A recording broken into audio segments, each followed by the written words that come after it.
following sermon was delivered at the 10:30 worship service at the United Methodist Church of Kent. Please enjoy.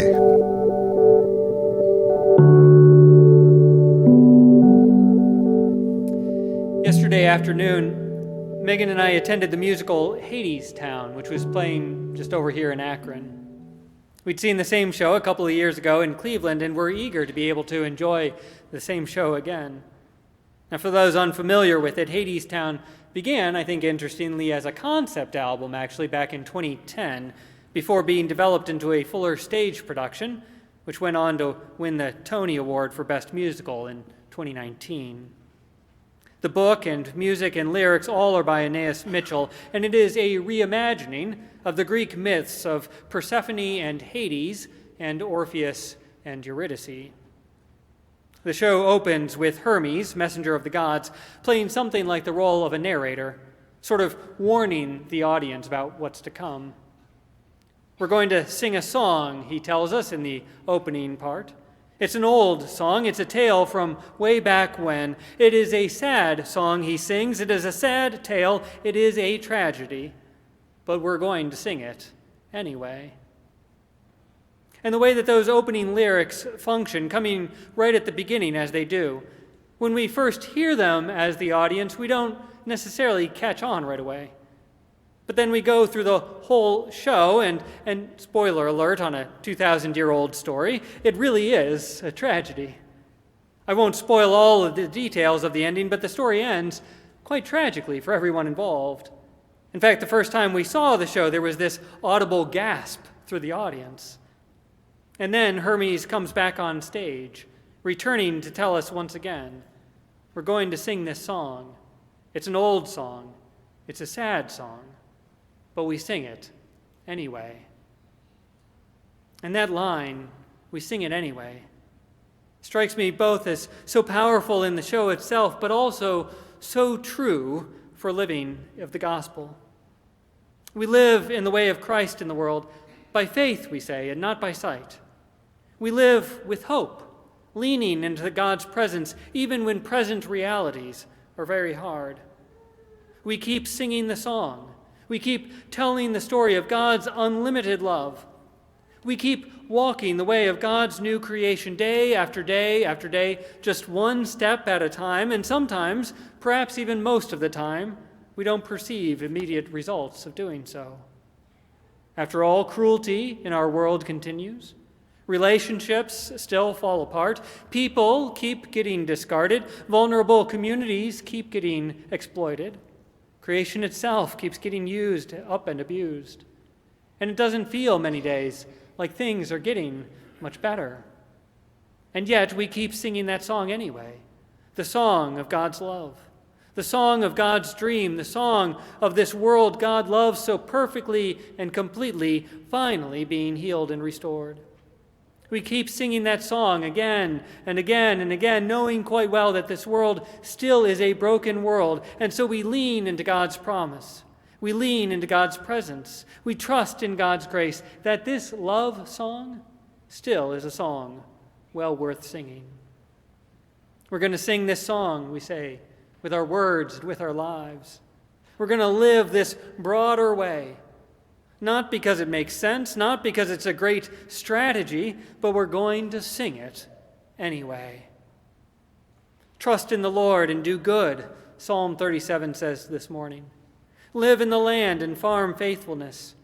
Don't get upset when someone gets ahead, someone who invents evil schemes.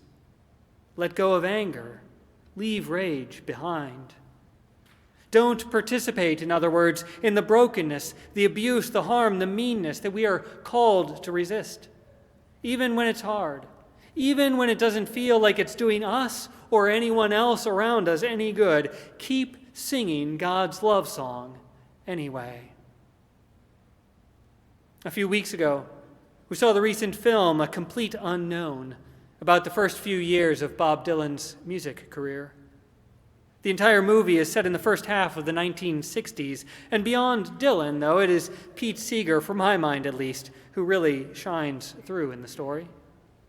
While Dylan wrestles with his ever-growing popularity, not wanting to be defined by others and not really wanting to define himself either, Seeger's gentle and steady and peaceful presence provide the film's real grounding.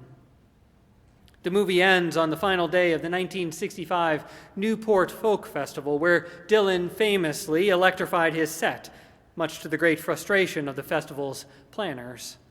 For a variety of reasons, they had wanted him to stick with the older form of folk music, simple and acoustic.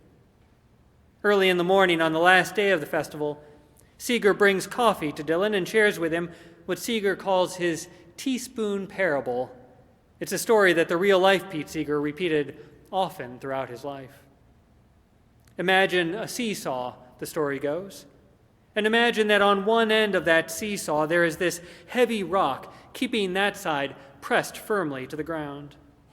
And then on the other side of that seesaw there's a bucket high in the air. And all around there are people carrying teaspoons, some of them taking sand from some big pile and dumping it into the bucket before going back to get more. But all they have are those little teaspoons. And there are holes in the bucket, so the sand keeps running out just as fast as they can put it in. But the folks with their teaspoons, they keep at it anyway, for they know it is slow but essential work. Once in a while, many people show up with their teaspoons all at once, and the bucket of sand seems to be making some progress. The seesaw begins to tip its way. And once in a while, someone shows up with a big shovel of sand, and an avalanche of progress happens all at once. Suddenly, that immovable rock nearly trades places with the bucket of sand at the other side. Now, in the context of the film, from Seeger's perspective, Dylan's growing popularity makes him the one with a shovel, while Seeger and many others like him have been carrying their teaspoons for many years. Seeger tells the story to try to convince Dylan to stay with it, to help inspire others to join them, to keep striving together toward a more just and peaceable world. He's trying to remind Dylan that the work matters, even when it is small, even when it is simple, and especially when they're doing it together. As the real-life Pete Seeger said, we're getting more people with teaspoons all the time. And one of these days, we are going to put sand into the bucket faster than it's running out. And this seesaw, it's going to swing the other way. And people who are watching will say, well, gee, how'd that happen so fast? And we'll say, the only way it ever happens, one little teaspoon at a time. One little act of love for our enemies. One little choice to do good for those who hate us. One little moment of blessing for those who curse us. One little prayer for the well-being of those who mistreat us. One act, one choice, one moment, one prayer, one little teaspoon at a time. Or to switch back to our other image today, continuing to sing God's love song, continuing to hum the tune, maybe sometimes just a single note if that's all we can muster, even when it feels like we're singing it all alone, even when it feels like we can't possibly be heard, like we can hardly even hear ourselves for all the meanness and the noise.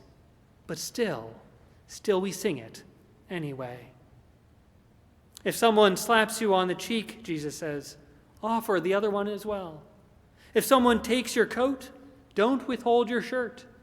Give to everyone who asks. Don't demand your things back from those who take them. Now, none of that makes sense. None of that is sound strategy. To be honest, none of it even seems possible. But maybe, I wonder, maybe that exactly is the point. Maybe Jesus says all of these impossible things to help open our imagination, to help us imagine new ways of living, new ways of being together, new ways of loving beyond all that seems so hopeless. Maybe the challenge of healing old wounds isn't just possible, but necessary.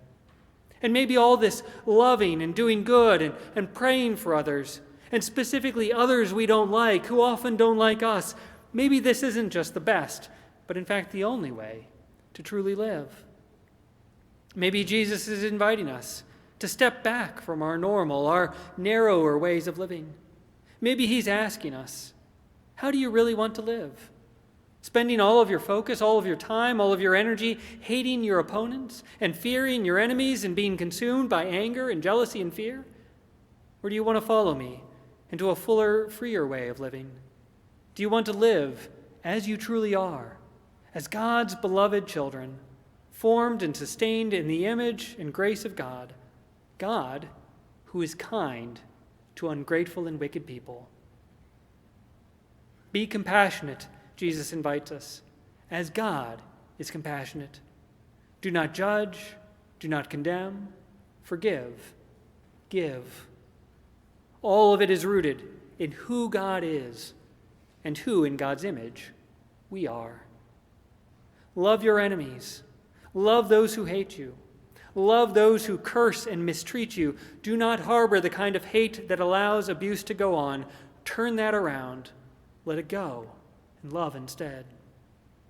None of that is easy, but that's not why we do it. None of that is guaranteed to give us success, but that's not why we do it. None of that is guaranteed to convince folks to love us in return, or to heal all of our broken systems, or to be effective instantly in the way that we would want, but that's not why we do it.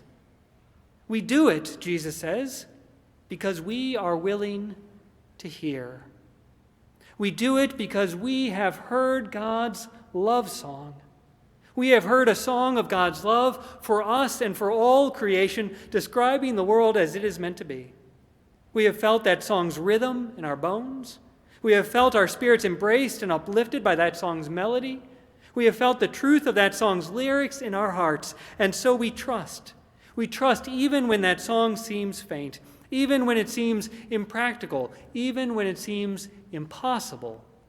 We trust that still that is a song worth singing anyway. I say to you who are willing to hear, Jesus says to us today, implying that we might not be willing. But if we are, then he reminds us of that song's strange and beautiful melody. Love for enemies, love for folks who hate us, love for folks who curse us, love for folks who mistreat us, love for those who slap us, love for those who take our coats, love for those who don't return what they have taken from us, love through forgiveness, and love through generosity. That's the song God still is singing, a love song toward a new creation. Love is its rhythm, love is its lyrics, love is its tune, and as we hear that song, as we experience that love for ourselves, as we feel its echo in our hearts, by grace, always only by grace, we cannot help but sing along. Thanks be to God. Amen. Thank you for listening to this edition of the United Methodist Church of Kent Sermon Podcast. For more information about the church, visit www.kentmethodist.org.